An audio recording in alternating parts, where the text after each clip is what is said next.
Hi, and welcome to this channel. There is no doubt that social anxiety is a very common phenomenon.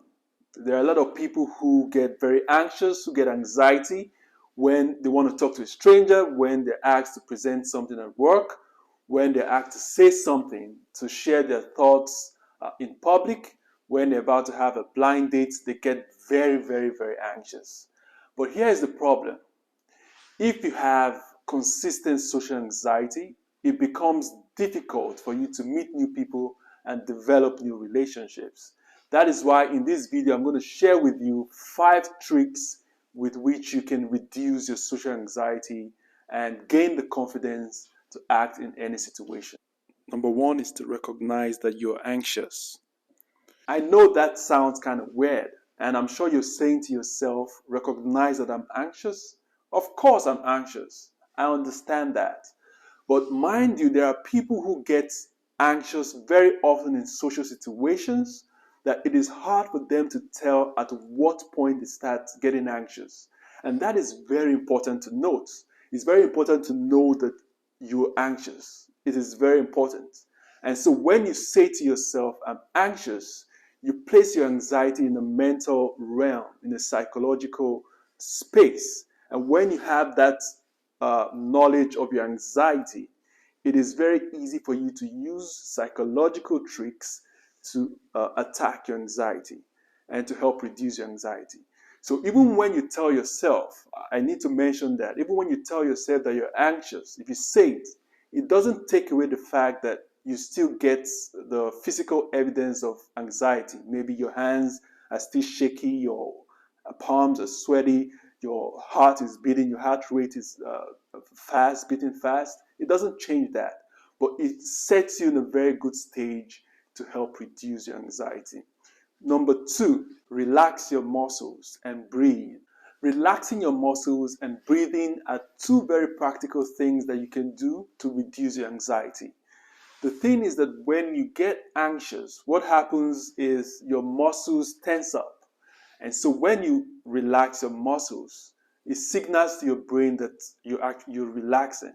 And it reduces some other symptoms that you have when you're anxious, like a shaky hands and a rapid heartbeat. And it is most effective. Relaxing muscles is most effective when you couple it with deep breathing. When you breathe deep, you oxygenate your bloodstreams. Remember, when you're anxious, you breathe rapidly. And when you breathe rapidly, you tend to breathe from your chest. It's called thoracic breathing. And when you breathe from your chest, you take in limited amount of oxygen, which can eventually lead to shortness of breath and weakness.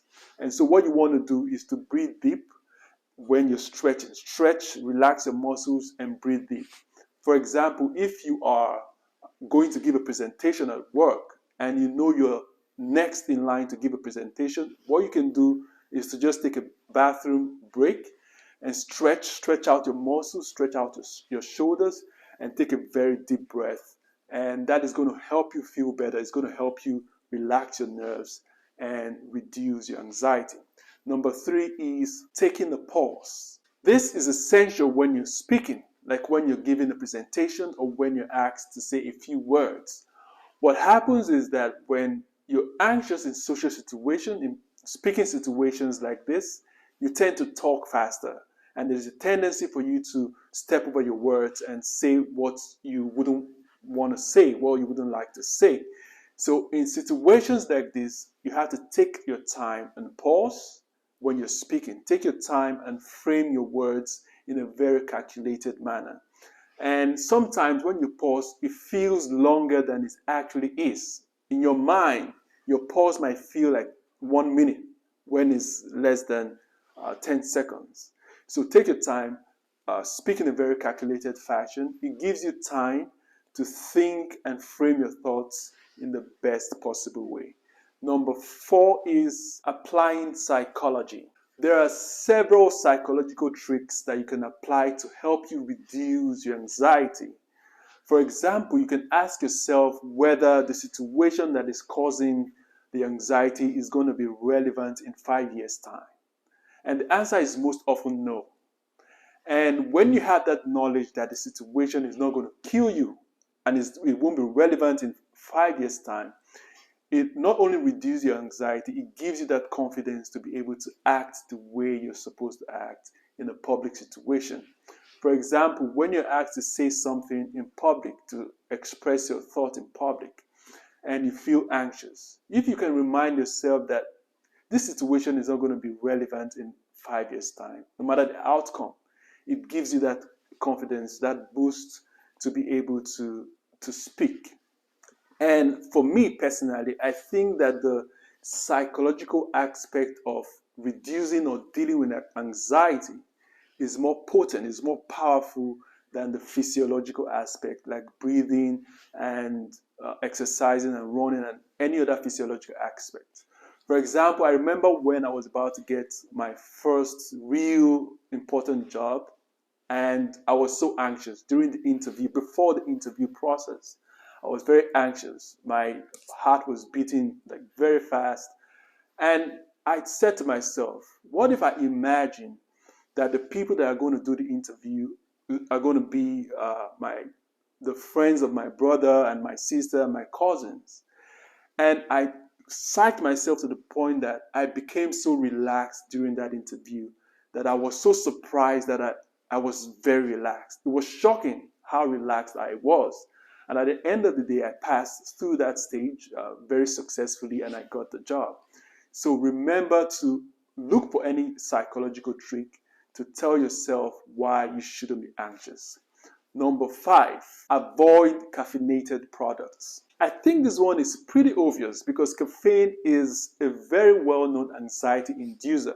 So when you take a caffeinated product or a caffeinated drink like coffee or energy drink, what you're doing is that you're making your anxiety even worse. And even if you're someone who takes coffee on a regular basis, it is advisable to stay away from coffee if you know that you're going into a social situation where you would get anxious. Like if you want to give an important presentation, for example, it's okay to stay away from your coffee for that day so that you're not overly anxious. At least you can keep your anxiety on a normal level. So there you have it, 5 ways to reduce your social anxiety. But remember, if you have extreme cases of anxiety or if you have social anxiety disorder, I would advise that you seek professional help where they can take you through cognitive behavioral therapy or put you on a medication or use any other professional solution that is available.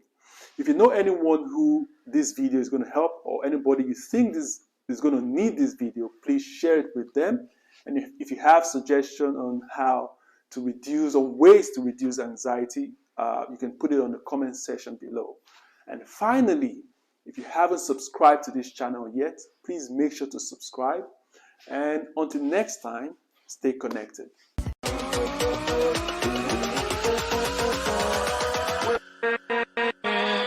With